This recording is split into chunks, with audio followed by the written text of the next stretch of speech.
Sejalan dengan nasihat Paus Fransiskus agar umat beriman tidak kehilangan harapan.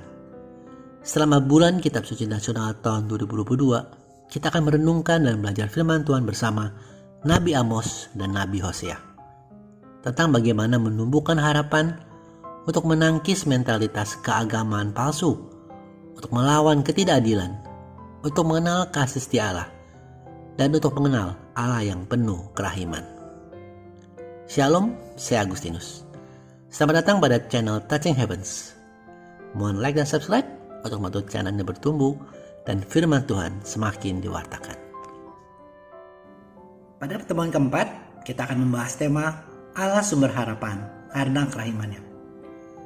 Karena kesulitan dan tantangan di masa pandemi ini bisa membuat orang tidak percaya lagi kepada Tuhan. Tuhan dirasakan sebagai sosok yang menjauh, sebab kehadirannya tidak lagi terasa dalam situasi yang buruk ini. Mungkin malah ada yang melihat Tuhan sebagai sosok yang kejam karena membiarkan semua ini terjadi. Sehingga mereka tidak lagi mau mengikuti kegiatan rohani dengan tidak merasakan lagi kerahiman Tuhan yang menyelamatkan mereka, lingkungan, atau diri mereka sendiri. Mungkin banyak orang mulai mencari solusi lain untuk segera meninggalkan kesulitan dan tantangan yang mereka hadapi.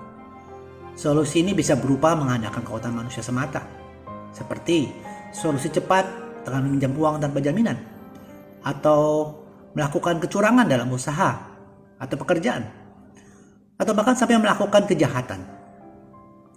Semua dilakukan karena mereka merasa Tuhan tidak punya lagi kuasa, sehingga norma-norma pun dilanggar demi solusi instan.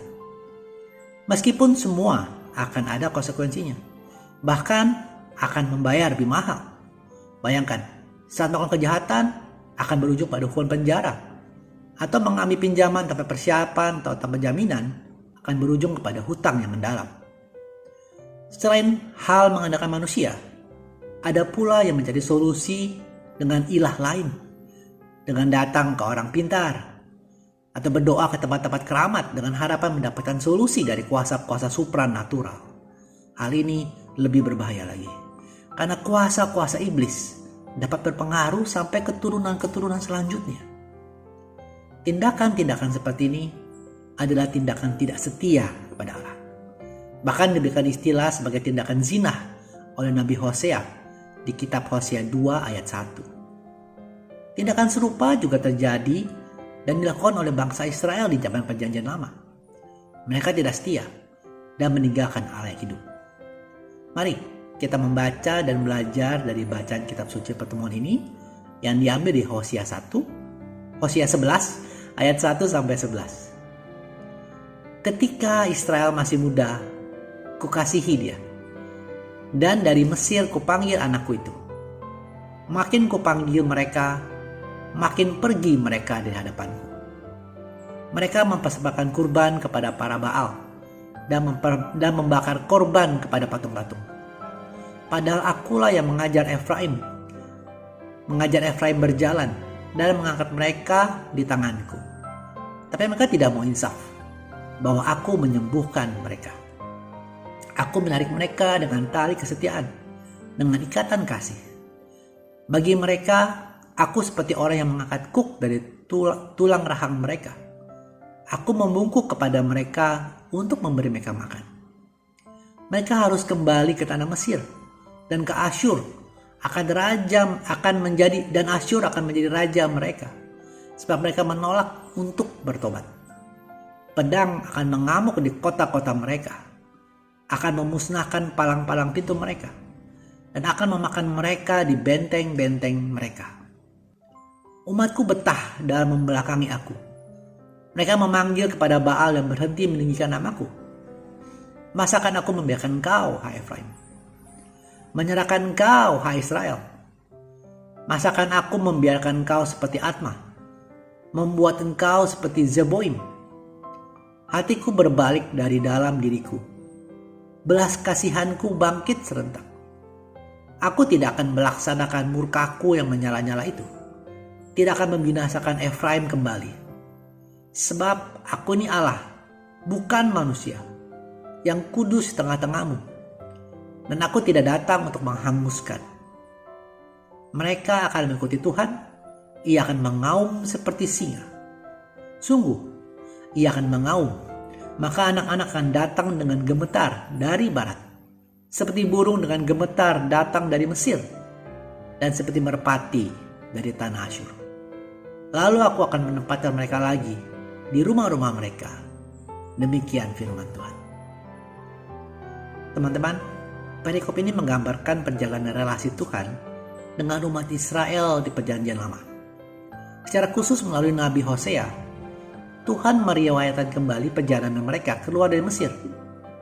Seperti orang tua yang baik, Tuhan memperhatikan, menyediakan segala hal untuk membantu bangsa Israel bertumbuh dan berkembang. Seperti yang dituliskan di ayat 3. Tuhan mengajar mereka berjalan, mengangkat mereka dari kejatuhan, dan menyembuhkan mereka dari luka. Kemudian di ayat 4, Tuhan mengangkat kuk dari tulang rahang mereka dan memberi mereka makan. Namun, relasi ini dinodai karena bangsa Israel sering tidak setia.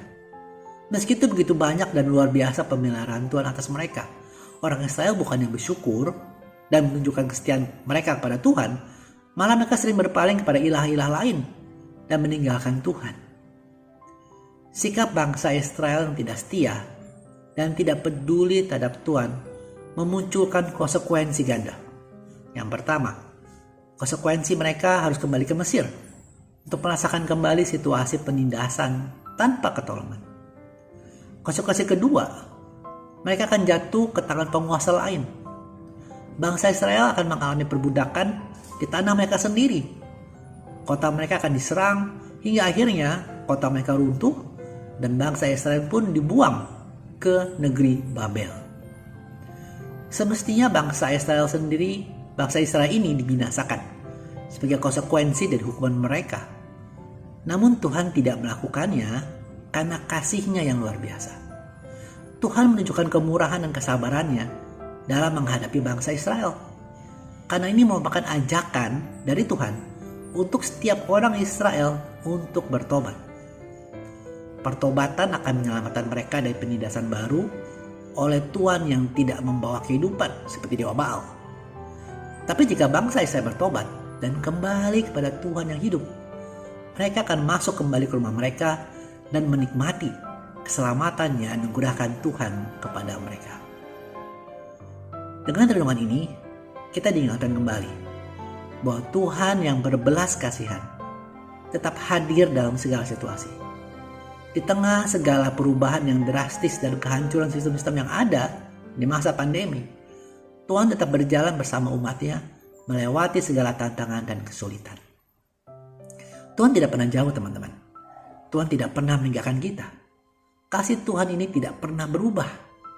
Hanya saja saat kehadirannya terasa senyap, di situ sebenarnya Tuhan sedang mengundang kita, umat-Nya, untuk lebih berusaha lagi mengenal Dia. Kehadiran pandemi ini bisa dibaca dalam konteks bahwa Tuhan sedang mengajar dan mengajak kita untuk memaknai sungguh-sungguh kondisi kehidupan sekarang ini. Seperti ibadah yang hendak kita lakukan, jangan menjadi rutinitas belaka, tapi jadi suatu kebutuhan, bahkan kerinduan untuk berjumpa dengan Dia, untuk mencari dan menikmati hadirat Tuhan. Dengan kesulitan dan tantangan hidup, semoga kita bukannya lari meninggalkan Tuhan, tapi lari mendekat kepada Tuhan. Dengan memaknai relasi kita dengan Tuhan secara baru, secara lebih personal, lebih intim. Karena itulah yang Tuhan inginkan. Mungkin selama ini kita hanya tahu Tuhan berdasarkan apa kata orang, apa yang dikhotbahkan Romo, apa yang dibilang oleh para pewarta. Tapi saat kita mengalami kesulitan, tantangan, dan kita sungguh-sungguh mencari wajah Tuhan, maka kita bisa berjumpa dengannya secara pribadi dan menjadi suatu relasi yang intim bagi Anda dan Tuhan. Teman-teman, ingatlah bahwa tetap sangat penting untuk kita mempunyai hati dan sikap hidup yang bertobat dan perubahan pola pikir lama sempit tentang Tuhan yang bisa menjadi pintu masuk untuk menyadari karya agungnya yang terjadi dalam dan melalui banyak cara, banyak hal, bahkan melalui tantangan dan kesulitan hidup. Kasih-Nya senantiasa sama dan Dia rindu untuk berjumpa dengan Anda. Semoga renungan ini bermanfaat bagi Anda dan terima kasih sudah menyaksikan. Sampai bertemu pada video Kenal Alkitab Rabu depan.